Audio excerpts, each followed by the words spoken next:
1000 বছর পরে দেখা, 1000 বছর পরে দেখা। হোক কি সত্যি। আর ওর সাথে 200 বছর পর দেখা।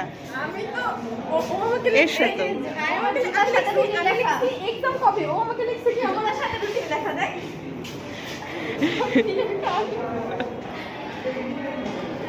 তো 1000 বছর পর তাদের সাথে দেখা হলো, বেশ ভালোই আছে তারা।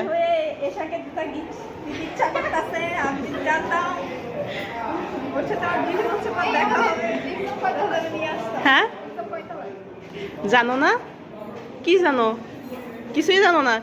এক কাজ করো, তুমি চলে যাও, তোমার পরীক্ষা আমি দিয়ে দেবানি। যাও, চলে যাও। হ্যাঁ আচ্ছা যাও, আর 2000 টাকা দিয়ে যাও, ঠিক আছে?